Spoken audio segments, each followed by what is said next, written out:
Kansas City wasn't supposed to be the story. When FIFA announced the 16 host cities for the 2026 World Cup spread across the United States, Canada, and Mexico, the usual suspects dominated the headlines. Mexico City, Los Angeles, New York, Toronto, the massive metros with millions of residents and decades of soccer tradition. Kansas City, with a population of just over 500,000 on the Missouri side, was the smallest host city in the entire tournament, by a lot.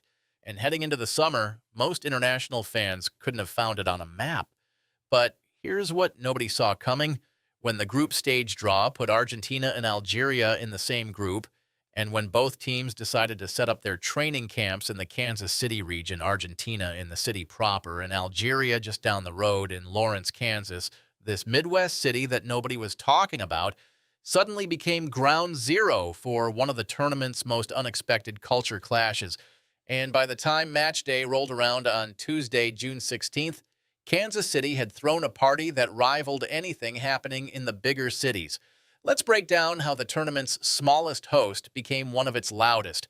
First, the setup. Argentina and Algeria weren't just passing through Kansas City for a quick match, they were living there. Argentina established their base camp in Kansas City itself. Algeria set up shop in nearby Lawrence, training at Rock Chalk Park at the University of Kansas. For nearly 2 weeks, these two fan bases, one from South America and one from North Africa, descended on a city most of them had never considered visiting. And the locals, they leaned into it. The FIFA Fan Festival, set up on the south lawn of the National WBUI Museum and Memorial in downtown Kansas City, pulled in over 63,000 people in just its first 5 days. That's not total capacity. That's individual visitors streaming through between June 11th and June 16th. For a city of 500,000, that's a significant chunk of the population showing up to watch games on big screens, eat international food, and soak in the atmosphere. Meanwhile, the fan groups themselves started claiming territory. Argentina supporters organized a banderazo, a massive fan gathering at Mill Creek Park, at the Country Club Plaza. If you've never been to Kansas City, the Plaza is one of the city's most iconic shopping and entertainment districts. Picture Spanish-inspired architecture, fountains, and open spaces. Now picture thousands of fans in light blue and white Argentina jerseys flooding that space, waving flags, chanting, creating a sea of color in the heart of the American Midwest. It was surreal, and it was loud. On the other side, Algeria fans gathered at multiple spots around downtown, Union Station, Grand Boulevard, the Power and Light District. These aren't obscure corners of the city. These are Kansas City's main entertainment hubs.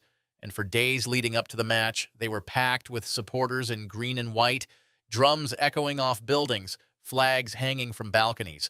This wasn't a quiet buildup. This was a full-scale takeover. And here's the thing.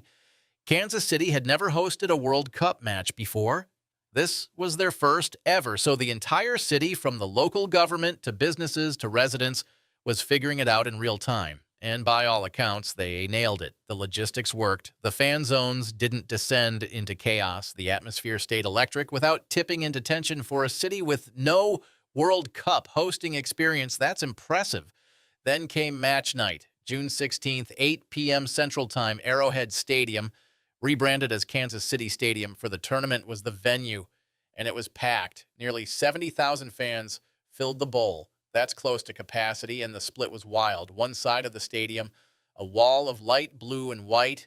The other side, green and white. The noise was constant. Drums, chants, air horns. For 90 minutes, this Midwest stadium felt like it had been dropped into Buenos Aires or Algiers. The match itself, Argentina dominated. Lionel Messi scored a hat trick. Argentina won 3-0, but the result almost didn't matter. The story was the scene. The fact that Kansas City, a city that most international fans had never heard of, had just hosted one of the most atmospheric matches of the group stage. And the reaction from both fan bases, genuine surprise. Social media lit up with videos of the fan zones, the stadium atmosphere, the city itself. Comments from Argentina and Algeria supporters praising Kansas City's hospitality, the setup, the energy. This wasn't the scripted Americans are so nice content that gets recycled every tournament. This was organic shock that a relatively small American city had pulled off a World Cup match that felt authentic. Now, why does this matter beyond feel-good vibes? Because Kansas City just became a case study for every smaller host city in future tournaments.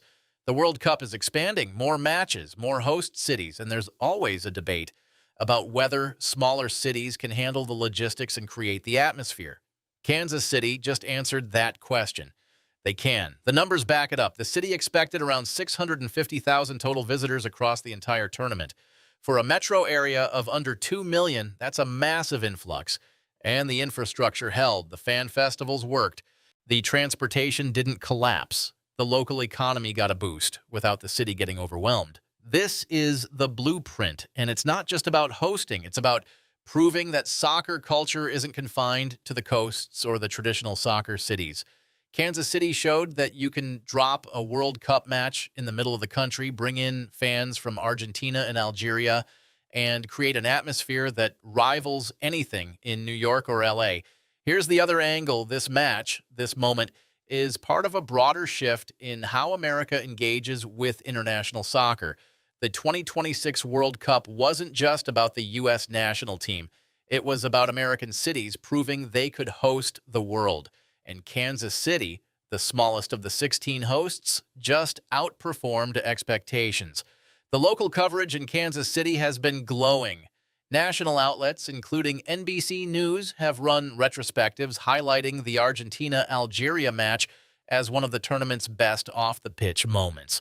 That's not spin, that's recognition. And for Kansas City, a city that's often overlooked in national conversations, this is a huge win. They're now in the conversation. They're a city that hosted the World Cup and crushed it.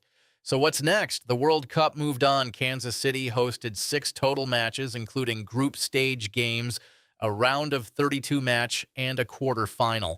But the Argentina-Algeria game was the one that defined their tournament. It was the first. It set the tone. And it proved that size doesn't dictate atmosphere. As we transition into NFL international games coverage this fall, this story is a reminder that sports diplomacy happens in unexpected places.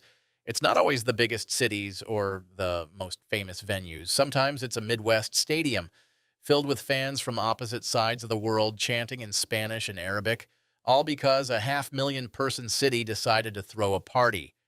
Kansas City wasn't supposed to be the story, but for one night and for 2 weeks leading up to it, they were, and they earned it.